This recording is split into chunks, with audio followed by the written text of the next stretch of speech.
What is up, YouTube? Eradicate here. Today we have Mega Scizor for our Pokemon, or just Scizor in general. We have one Scizor set. Today we're going for Scizor for our analysis. So we have 5 sets for you guys today. Let's get into it here. So again, we have 4 Scizorite sets. You want to have your ability set to Light Metal beforehand. Helps against low kicks. Doesn't really matter too much. You can run Technician beforehand as Swarm if you get hurt by a lot. They all recommend Light Metal on all and Smogon, so it doesn't really matter. Obviously, after you Mega Evolve, it will be Technician. First set here, a typical Swords Dance set with Bullet Punch, U-Turn, and Roost. Nothing super exciting. Oh, I didn't put my Nature in for this. You're probably going to run Attack Nature. And minus Special Attack, pretty much all of these. I'm not sure if I didn't set those up for all of them, did I? Okay, I did. Alright, there we go. My bad, guys. This set's kind of really wonky. You want some HP investment to tank as much hits as possible. Some defense investments in certain calc, I forget what it was. Special defense as well. Speed 16 to outspeed Adamant Marowak, Alolan Marowak, and that will let you turn out, get some free damage, and then can kind of help against other base 75s, other Scizors as well. It's super helpful to be going first in those turns. Bullet Punch and U-Turn becomes a great core. You might think U-Turn's kind of weird with a Swords Dance. However, this thing's super annoying to switch. It keeps switching in and out, stays healthy throughout the whole fight, and obviously this thing's super supportful or super support heavy. You can run a Defog set. I'm not sure if I go over one of those or not, but Defog works super well on these things as well, helping clear hazards and switching as a slow Volt Turn core for a lot of Pokemon. Like almost all my videos, if you'll hear, I always talk about Volt Turn cores, because they're just super amazing. They just get things in for free and really helps the momentum shift to your side. Those are game-winning plays right there. It's not so much the fact the Pokemon who's winning the fight, the one who sets up and wins, it's this Pokemon who gives them the opportunity to do it. Next we have a Pursuit set. This thing works wonders against stuff like Latios and like a lot of Psychic Spam, Deoxys Attack, Alakazam. This thing is super helpful against those. Again, U-Turn and Bullet Punch give you great coverage, and Roost to keep you healthy. Again, Scizor is not meant to just, it's not a Pokemon you want to lose very early on a fight. It's super helpful and it's support for the rest of your team. Pursuit trapping for a lot of things that are weak to it, such as poison types and other things that just don't like having to deal with Psychic Spam.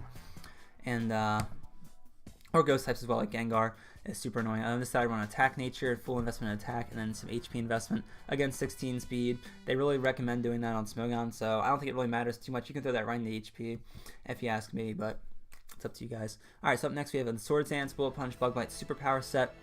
This one foregoes U-Turn, so it's not so much of a support Scizor as it is just a set and sweep set Scizor. It also loses out some bulk. I run speed investment on this to go a little bit faster. Again, you can run some HP or defense on this set, kind of keep it a little healthy. Superpower, obviously great against stuff like T-Tar, although you already have Bug Bite for that. Helps against stuff like Scizor as well, and some other like, not against Scizor, against Heatran as well, and helps against some other steel types that usually would struggle against.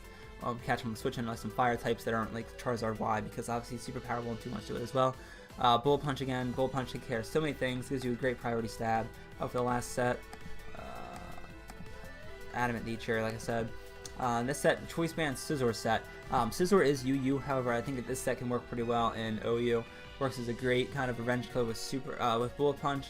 Has good options with U-Turn, again, can function in that role as well. Superpower and Knockoff, and it saves your Mega if you want a different Mega, like maybe a, not really sure what works too well with it, maybe like a Mega, this thing would work pretty well on a Rain team, foregoing some of its fire weakness and kind of working well with a Mega Swampert, I think. That's what I would do with this one. 248 HP, 252 attack. Knockoff, obviously super helpful, still beats them down some of those Psychic types. They can switch out, however. Knockoff's a great coverage move. Superpower, like I explained before, and Bullet Punch and U-Turn. Alright, so this is the Defog set here. This one's pretty commonly used, actually. Again, Baton Pass, can't Baton Pass anything here. However, instead of Tailwind, you can run some stuff like Bullet Punch. You can run some boosting moves, Swords Dance, Agility. That can Baton Pass off the allies. This thing's super bulky. It's usually able to get this thing off. Again, I run Defensive Nature on this thing, actually, with HP. Again, this thing's not meant to take out opponent's teams, meant to defog. And then you can run U-Turn as well. Baton Pass takes care of it. Helps can boost stats. You can run U-Turn, obviously, instead of this if you're not going to boost anything. And Tailwind can help a lot of your teammates as well. Again, Defensive Nature. This thing's actually probably the best set out of all of them. Let me move this one to the front, because this set is the one that's most common. It's a support Scizor. Scizor, even though it's really good at attacking and stuff like that, it does make for a very good support Pokemon.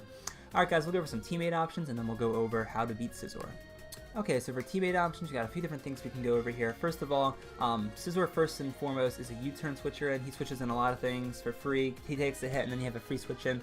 Astro Ninja and Zapdos in particular love this, especially on Defog Scizor. because Astro Ninja can take care of a lot of the setup stuff, people who set up Stealth Rocks and stuff, and Scizor can come in and clean them up. Astro Ninja obviously takes out stuff like Ferrothor and Heatran with the right coverage moves, and then Zapdos actually loves the Defog use there, so he can spam his Ice type move, his Thunderbolt, and then his Heat Wave. Forms great coverage with Scizor as well. Scizor obviously draws in a lot of fire types such as Volcarona and Charizard Y, so stuff like Choice Scarf, Terrakion, and Keldeo with Stone Edge can take care of those very easily. Other things such as Rotom Wash, obviously I always talk about those. My favorite 2 core right there. Back in Gen 6, used to run these things all the time. Forms a great Voltorn core, has great coverage and synergy with this. Obviously Scizor resists the one thing that Rotom Wash is weak to, and Rotom Wash takes care of a lot of weaknesses that for Scizor, like I guess he only is weak to fire, right? Yeah, because he's Bug Steel. Yeah, he's only weak to fire, so that's really helpful. And then for another core option you can do Heatran and Toxapex. Great coverage in the types right there, and they take care of each other's weaknesses pretty well. And then you have a great, the fact that you can U-turn and you have Regenerator on Toxapex gives you a great option on the defensive stall team. Scizor can function on pretty much every team. Not so much hyper offensive, but bulky offensive, balance, and defense. He does really well in all 3 of those. You can kind of obviously switch out your threats. Astro Ninja and Zapdos are more of an offensive team. Toxapex and Heatran are more of a defensive team, and stuff like in the middle, like with Rotom Wash and the Choice Scarf users such as Terrakion and Keldeo. Works well in balanced teams and taking care of each other's threats. Scizor is a great Pokemon. I recommend this if you guys are just starting out. This Pokemon is very good. Works on pretty much every team. If you stick Mega Scizor on any team, hey, you know, it's going to help the team out in some way. You can't really complain about having one of these in your team. Alright guys, if you enjoyed watching this video, thank you very much. Hope you guys enjoyed. I'm rambling on here, guys. I'm sorry. Thank you guys so much for watching this video. If you have any suggestions for Scizor, any new sets, ideas for like move coverages, or ways to beat them, I have to go over those, don't I? Oh yeah, fire types obviously beat this thing down super well. Heatran, Arcanine, Charizard Y is obviously great bait switching for it. It's not too weak to Stealth Rocks and stuff like that, so it's gonna be kind of an issue. But yeah, mostly fire types, so that can beat this thing down. Or over time, you can usually just kind of like, if you play safe around this thing, it's not going to kill you. You'd be careful what they're going to switch in. If you think he's going to U-turn into his Astro Ninja, you can usually predict that pretty well. And other things that kind of beat down Astro Ninja. Obviously, you have to worry about what moves he has, but if a lot of the times he'll be going for U-turns to switch into other things and give you a free switch in. So if you have something that's even slower than Scizor, that works really well too, because it's going to be able to hit whatever he switches into, and then you can take care of Scizor later on in the fight. Obviously, crippling it with Will-O-Wisp or Thunder Wave, super helpful as well. Alright, that takes that out of the way, guys. Thank you guys so much for watching. Sorry about that. And again, any suggestions for Scizor, let me know. If not, thank you so much for watching. Hope to see you in the next video.